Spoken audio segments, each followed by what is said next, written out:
Bom, gente, então, dando início à nossa monitoria, que deveria ter sido síncrona, mas não foi por problemas de internet, vamos iniciá-la.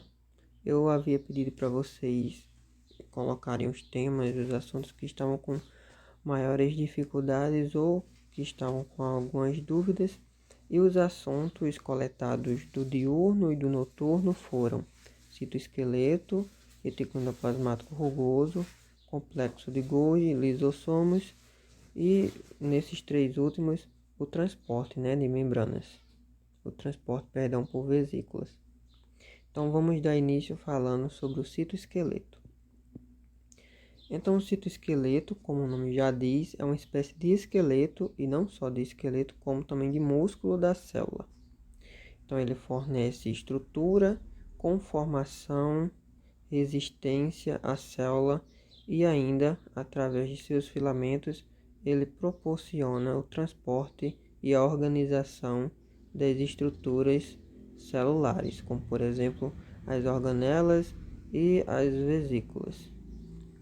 É uma rede de filamentos proteicos que cruzam o citoplasma, estão aderidos próximo à membrana e por toda a célula, presente apenas em células eucarióticas, então procarionte não tem citoesqueleto, fornece a capacidade de as células eucarióticas adotarem diversas formas, então eles dão formas a essas células, esse citoesqueleto, atuando mesmo como um esqueleto, organizarem os vários componentes em seu interior.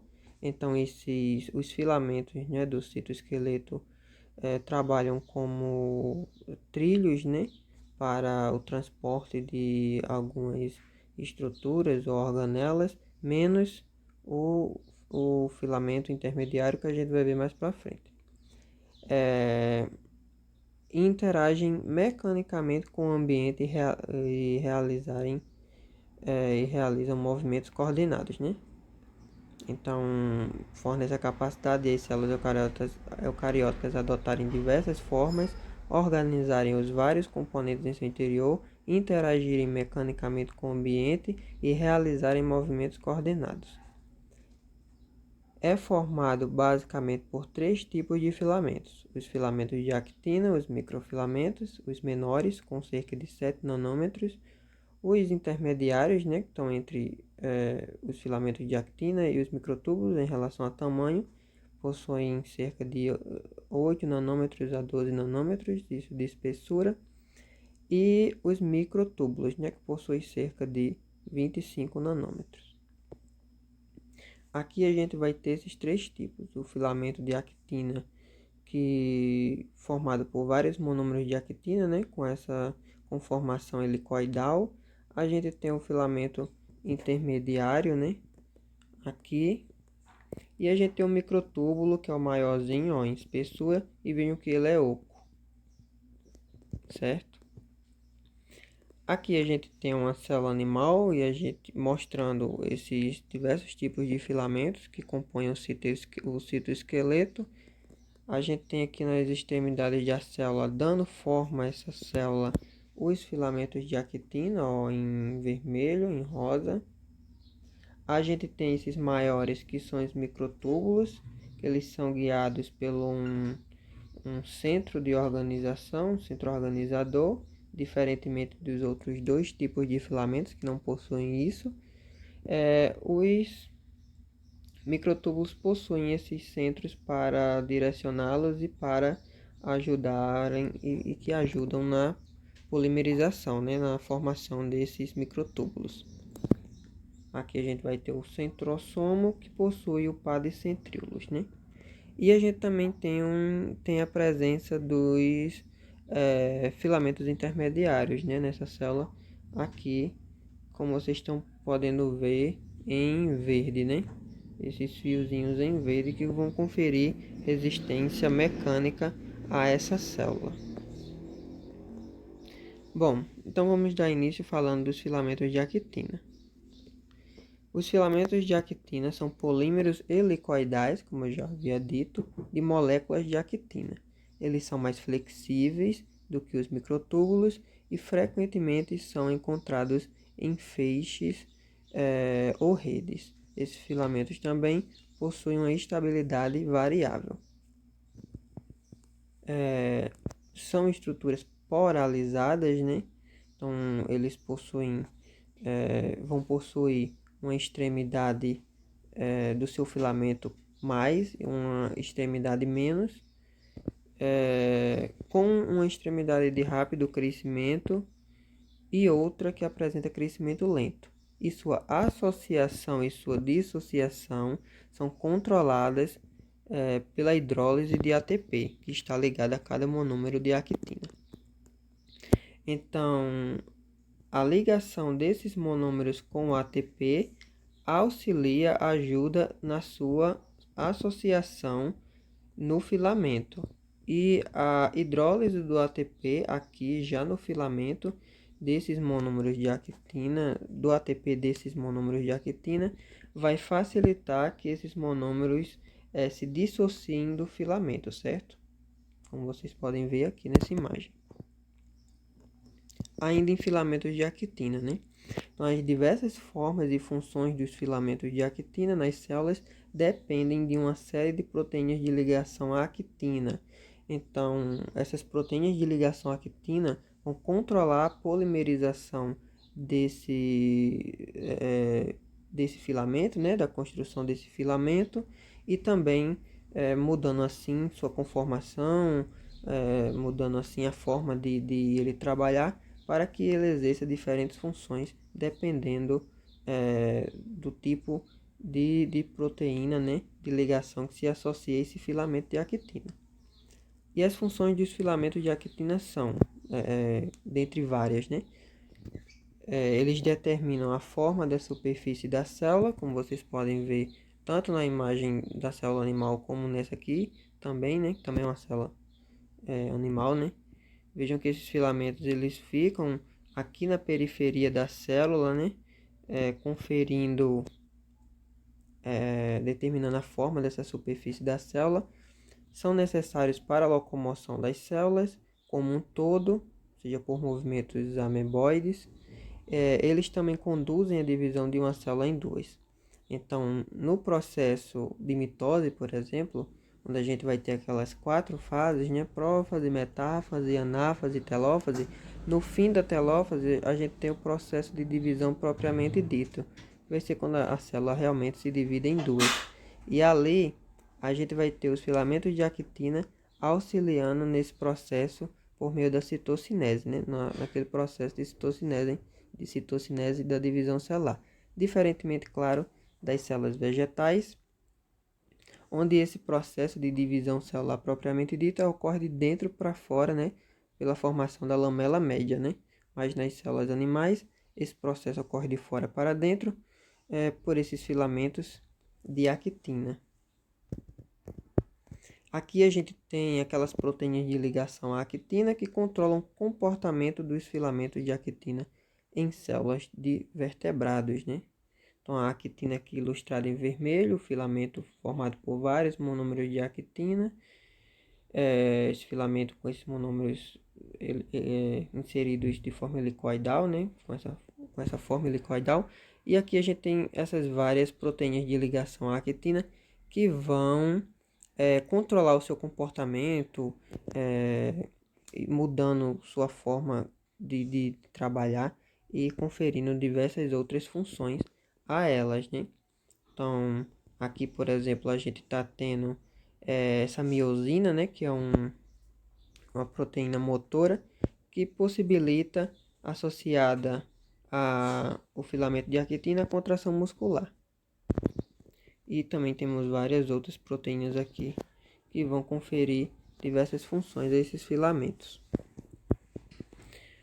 Aqui, como eu havia dito, no processo na citocinese, né, esse filamento de actina auxiliando nessa divisão da célula, né, em duas, né?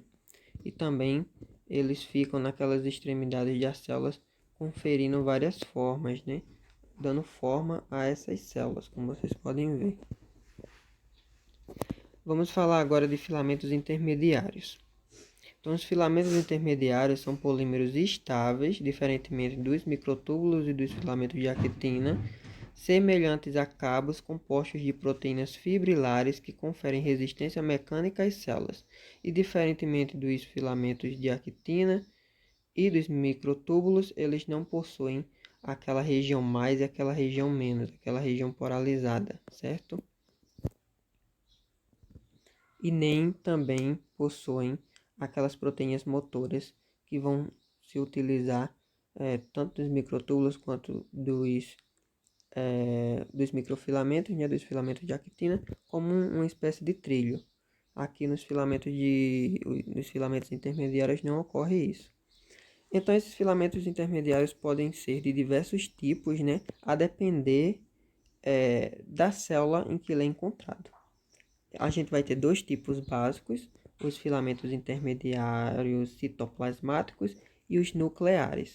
E como eu falei, a depender do tipo de célula, a gente vai ter componentes mais presentes em cada filamento intermediário.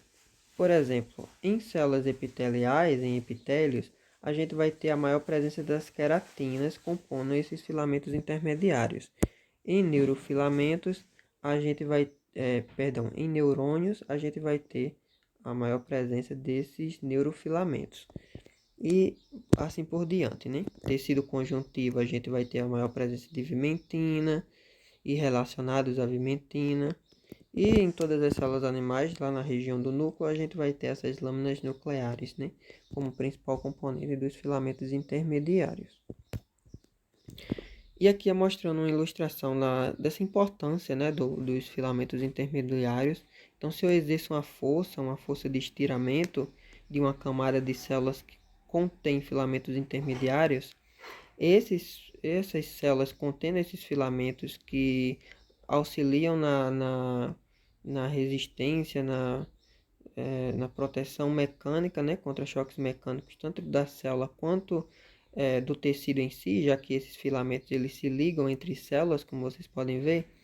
Vejam que mesmo ocorrendo essa força de estiramento, as células permanecem intactas e unidas, certo? Diferentemente, quando ocorre o estiramento de uma camada de células que não contém filamentos intermediários. Vejam que ocorre a ruptura dessas células, pois elas não estão protegidas mecanicamente contra choques mecânicos, né?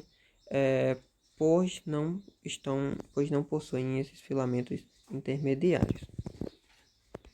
Agora a gente vai falar de microtúbulos. Os microtúbulos são túbulos ocos, como eu já falei, rígidos, formados pela polimerização de subunidades de dímeros de tubulina, alfa e beta. Eles são compostos basicamente cerca de 85% por esses dímeros de tubulina.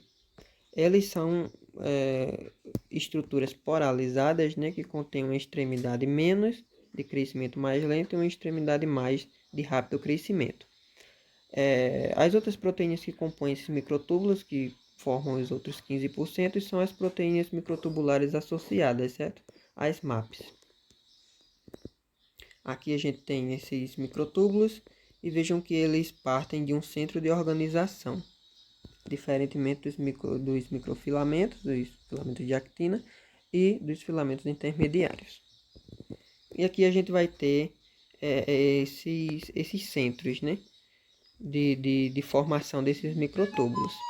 Aqui a gente vai ter a matriz do centrosomo, que possui o par de centríolos, e a partir dessa matriz a gente vai ter vários sítios de nucleação que vão possibilitar o crescimento e o desenvolvimento, a formação desses microtúbulos, né? Vejam que a extremidade mais desses microtúbulos, desses filamentos, vão ficar para a periferia da célula, né?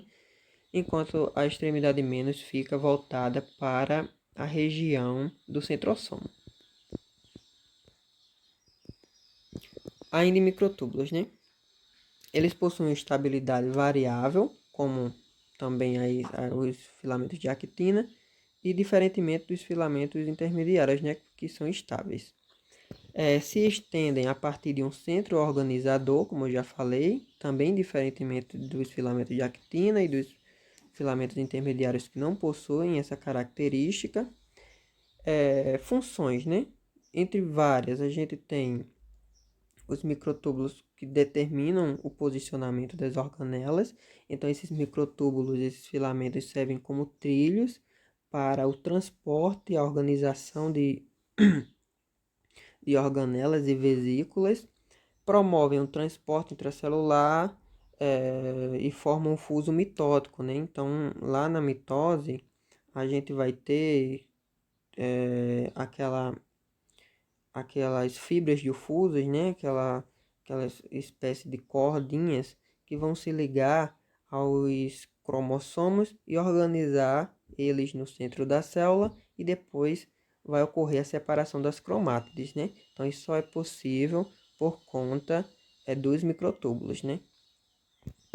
Então, como vocês sabem, né, é formado, né, aqueles dois centrossomos que partem para a periferia das células, começa a ocorrer a polimerização desses filamentos, desses microtúbulos, e eles se associam aos cromossomos, organizando eles e depois separando as cromátides, né? E como falei, eles promovem também o transporte intracelular, que a gente vai falar um pouco mais para frente quando começar a falar de proteínas motoras. E aqui a gente está vendo nesses centros de organizações a qual partem os microtúbulos, né? Vejam aqui uma célula intéfase, aqui já uma célula em divisão, né? A gente tem a duplicação lá do centrosomo com um par de centríolos, a formação das fibras difusas, né? São esses microtúbulos que vão se ligar aos cromossomos e organizar eles aqui, depois separar as cromátides. E aqui a gente também tem, no caso de uma célula ciliada, né, que apresenta cílio, a gente vai ter também o centro de organização, a qual vai estar saindo esses microtúbulos, né? Lembrando, extremidade mais e extremidade menos fica próximo ao local de formação. Então, extremidade mais, extremidade menos. Estou dizendo isso porque vai ser importante para a gente entender melhor o movimento das proteínas motoras nesses filamentos, nesses trilhos, né? E agora vamos falar dessas proteínas motoras, né? Então, as proteínas motoras, cinesina, dineína e miosina, sendo que cinesina e dineína trabalham com o microtúbulo e miosina trabalha com os filamentos de actina, convertem energia química proveniente da hidrólise do ATP, então da quebra do ATP em ADP, mais fosfato inorgânico, né, em energia mecânica, que é necessária para o movimento ao longo dos trilhos do citoesqueleto. Funções: direcionamento de vesículas e organelas, contração muscular, entre outras. Então, a gente vai ter tanto os filamentos de actina quanto os microtúbulos como trilhos, a qual essas proteínas motoras irão caminhar e elas vão carregar algum componente e transportá-lo, né, por esses trilhos. E como elas fazem isso, né? Aqui a gente vai ter o microtúbulo, a qual trabalham as cinesinas e as dineínas, e vejam que as cinesinas elas trabalham se movimentando, né, caminhando, porque é parecido com caminhar, por cima desses microtúbulos em direção sempre à extremidade mais. Então, elas sempre carregam essas cargas para as extremidades mais dos microtúbulos, enquanto as dineínas sempre carregam as cargas em direção à extremidade menos dos microtúbulos. Então, se a gente tem aquela célula que apresenta aquele centrosoma com aquele par de centríolos, vejam que a extremidade mais vai estar ligada lá à periferia da célula, próxima à membrana plasmática, e a extremidade menos vai estar ligada ao centrosomo, né? Mais ao centro da célula. Então, por exemplo, se eu tenho uma vesícula de secreção que está sendo direcionada para a região da membrana plasmática, eu iria transportar essa vesícula por esse caminho, né? Para a extremidade mais, por meio da cinesina, porque ela vai lá para aquela região de periferia celular. Se fosse o inverso, né? Alguma vesícula, alguma organela que está necessitando, precisando ir mais para o centro, ser organizada, seria por meio da dineína, né? Porque ela vai da extremidade mais para a extremidade menos. Ela sempre vai em direção à extremidade menos. E aqui a gente vai ter a miosina, né? A miosina vai ser uma proteína motora, que trabalha conjunto aos filamentos de actina. A gente vai ter dois tipos básicos de miosina, que vai ser a miosina 1, que possui só uma cabeça, e a miosina 2, que possui duas cabeças. A miosina 2, ela participa mais do processo de contração muscular, certo? A qual ela vai deslizar nesses filamentos de actina, promovendo assim essa contração. E a miosina 1, aqui a gente está vendo ela caminhando, né? Vejam que ela também vai caminhar em direção à extremidade mais do filamento de actina. E aqui ela está carregando uma vesícula, né? Então ela está carregando a vesícula, movimentando essa vesícula, indo em direção à extremidade mais. Pronto, terminamos a parte de citoesqueleto. Agora vamos dar início à parte de retículo endoplasmático rugoso, complexo de Golgi, lisossomos. E esse transporte, né, é por meio das vesículas. Bom, o retículo endoplasmático rugoso, rugoso, é um labirinto irregular de espaços interconectados envolvidos por uma membrana e que possuem ribossomos aderidos, certo? Então ele recebe esse nome de rugoso justamente por possuir esses ribossomos aderidos, né? Diferentemente do retículo endoplasmático liso, que não possui. E como esses ribossomos têm principalmente a função de síntese proteica, né? No processo de tradução, esse retículo endoplasmático rugoso também vai apresentar essa função, né? Tanto de síntese proteica como de algumas outras, como por exemplo o início de uma glicosilação, como por exemplo é no caso da glicosilação ligada ao N. Possui ribossomos ativamente engajados na síntese de proteínas que são liberadas em seu lúmen. Então, essas proteínas que são direcionadas para o retículo endoplasmático rugoso, elas geralmente partem tanto para o complexo de Golgi, podem ir para o lisossomo, para o endossomo, né? Podem ir para a membrana plasmática e serem direcionadas para fora da célula. Diferentemente das proteínas que são sintetizadas diretamente naqueles ribossomos no citosol. Bom, aqui a gente tem esse retículo endoplasmático rugoso, cheio dos ribossomos aderidos, né? Ele fica próximo ao núcleo, veja, aqui, né? Bem próximo ao núcleo, e aqui a gente vai ter o retículo endoplasmático liso, né? A gente vai ter essas várias cisternas que esse retículo endoplasmático rugoso possui, a qual as proteínas que são sintetizadas aí nele, nos ribossomos, vão cair nesse lúmen nesses espaços desse retículo. E aqui eu trouxe a imagem, né, de um ribossomo no processo de tradução, né? Então vejam, a gente vai ter o DNA, né, molécula DNA, que vai apresentar uma sequência de nucleotídeos, né? Esse DNA vai possuir genes que codificam proteínas. Esses genes, eles podem ser transcritos, né? Quando necessitar de determinada proteína, a gente vai ter a transcrição dessa informação em DNA para RNA, não é? E esse RNA, o RNA mensageiro, vai sair do núcleo e vai em direção a esses ribossomos, onde vai ocorrer a tradução, que vai ser basicamente a tradução do RNA em proteína, né? Daquela informação que veio lá do DNA para a produção dessa proteína. Então, como isso ocorre, né? A gente vai ter o RNA mensageiro, que vai se ligar ao ribossomo. Na verdade, perdão, o ribossomo se liga ao RNA mensageiro. E a partir de RNA transportador, eles vão associar um anticódon, que vai ser uma trinca oposta à trinca de RNA, e cada um deles vai carregar um aminoácido, certo? Então, por exemplo, se aqui tem A, U, G, o anticódon seria U, C e C, né? Por exemplo, aqui se fosse A, esse nucleotídeo, essa base desse RNA transportador seria U. Se aqui for U, aqui é A. Se aqui for C, se nesse terceiro aqui for C, aqui vai ser G. Então, esse anticódon se ligam ao códon e vai trazendo esses aminoácidos que vão se ligando e formando a proteína, né? Que vai sair aqui do ribossomo na sua conformação primária, né? Basicamente uma sequência de aminoácidos. Posteriormente, quando essa proteína sofrer conformações, né, mudança na sua conformação, ela vai ser uma proteína que poderá ser utilizada, né? Terá uma função. E aqui é como ocorre essa síntese proteica dessas proteínas que são levadas para o retículo endoplasmático rugoso, né?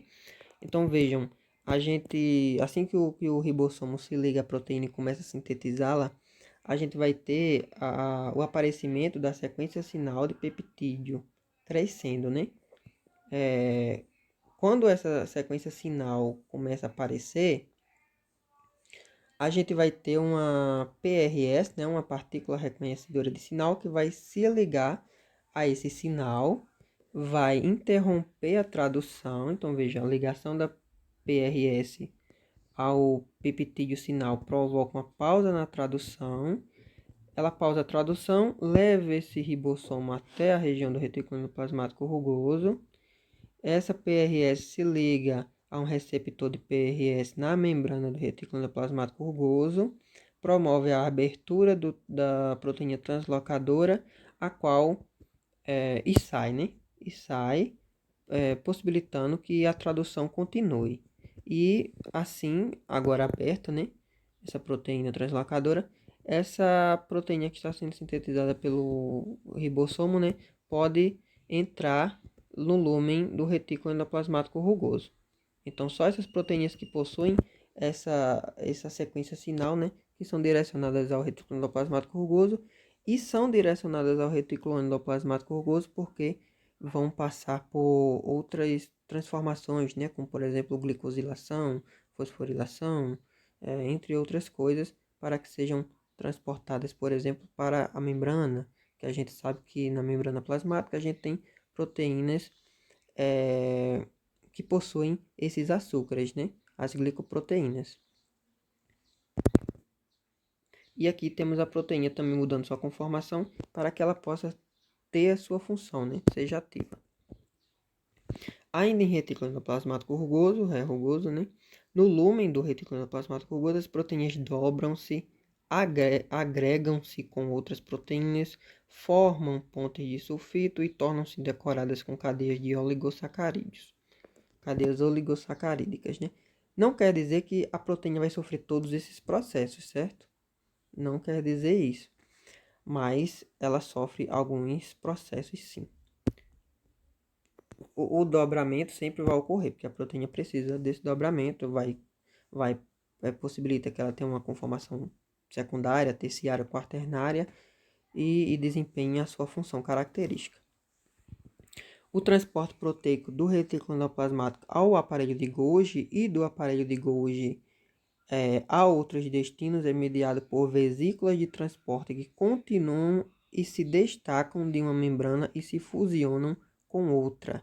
Um processo chamado de transporte vesicular, a qual a gente vai ver que necessita de proteínas para que essas vesículas se guiem e depois essas proteínas, antes da membrana da vesícula se ligar à outra membrana, elas são liberadas para que ocorra o processo natural de junção de fusão dessas duas membranas, da vesícula e da membrana qual ela vai se ligar de alguma organela da membrana plasmática ou algo desse tipo.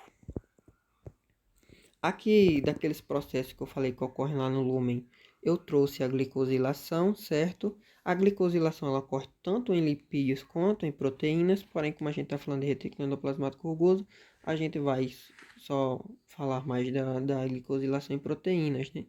Então, a gente vai ter dois tipos básicos de glicosilação, que vai ser a glicosilação ligada ao N e a glicosilação ligada ao O.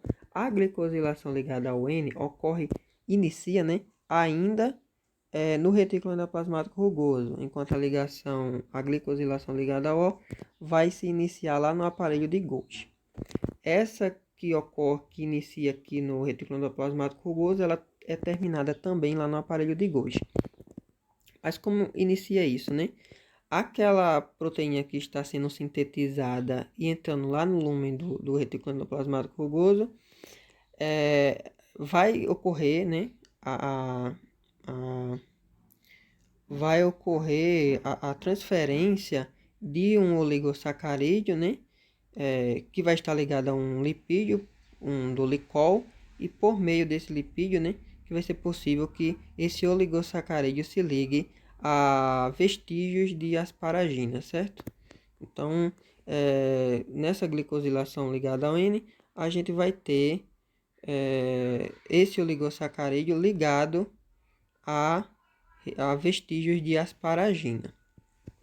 Enquanto na ligação ligada ao O vai ocorrer lá no aparelho de Golgi. E recebe esse nome ligado ao N, ligado ao O, porque na glicosilação ligada ao N, o açúcar, né? Aqui o N-acetilglicosamina é ligado a esse nitrogênio, né? Enquanto no N-acetilgalactosamina, na ligação ligada ao O, esse açúcar é ligado ao oxigênio, né? Da treonina, enquanto aqui na glicosilação ligada ao N é ligado a esse nitrogênio desses vestígios de asparagina. Bom, agora vamos falar do aparelho de Golgi.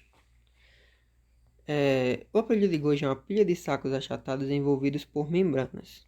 É dividido em face cis, a face a qual as vesículas do retículo endoplasmático rugoso se ligam, né? A região medial, que vai ocorrer também várias transformações, glicosilação, entre outros acontecimentos. E a gente vai ter a face trans, né? Também fosforilação também. E a face trans é aquela face onde saem as vesículas do complexo de Golgi e partem na via secretora, né, para outras organelas ou para a membrana plasmática.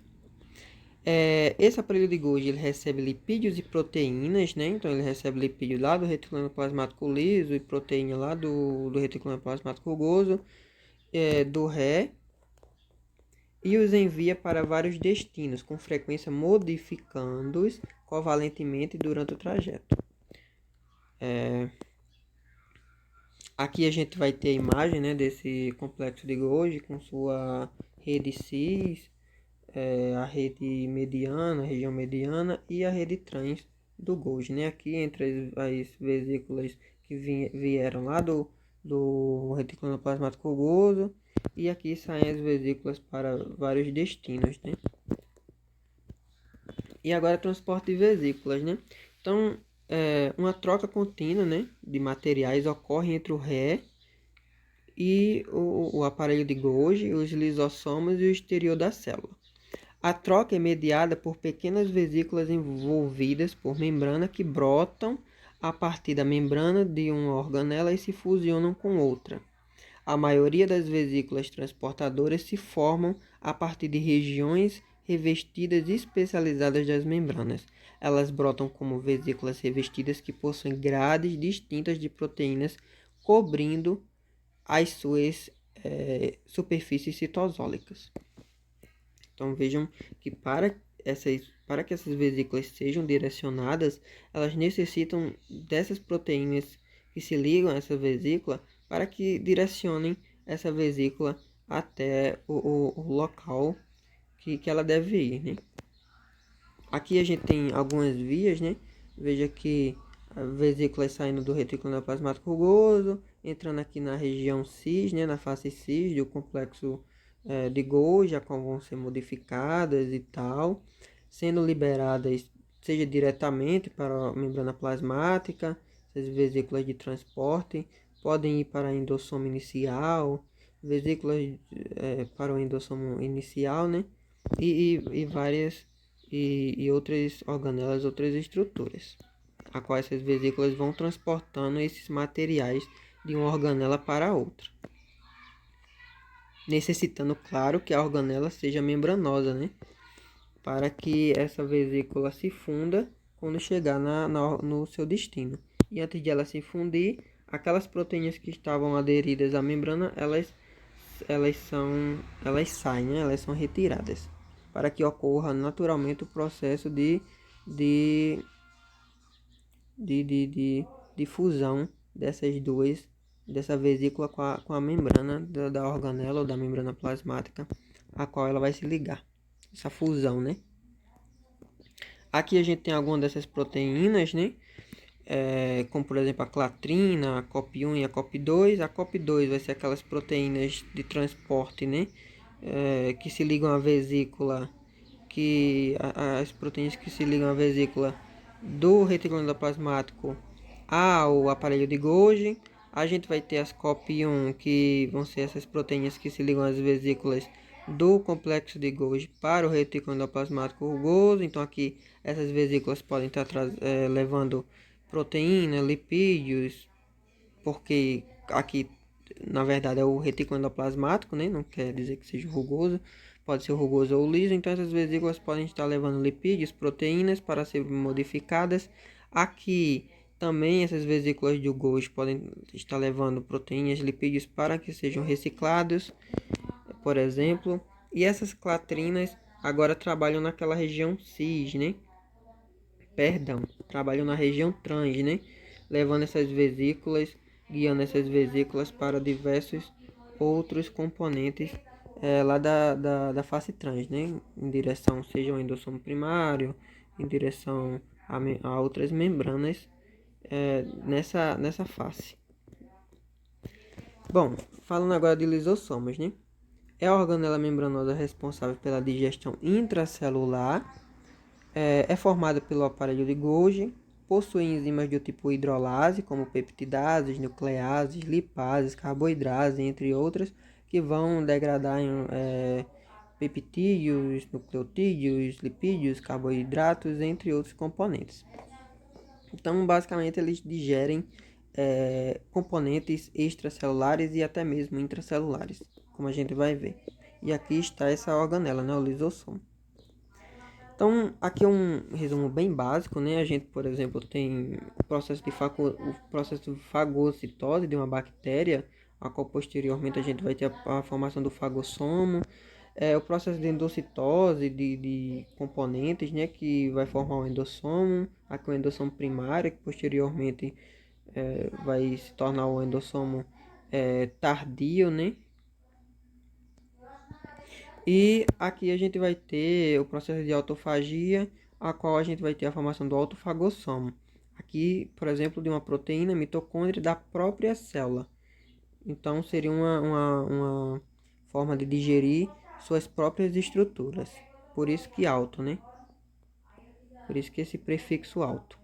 Então, de todas as formas, por todas essas vias, esses componentes serão degradados, né? Degradados pelos lisossomos que, como eu falei anteriormente, possuem essas várias enzimas, né?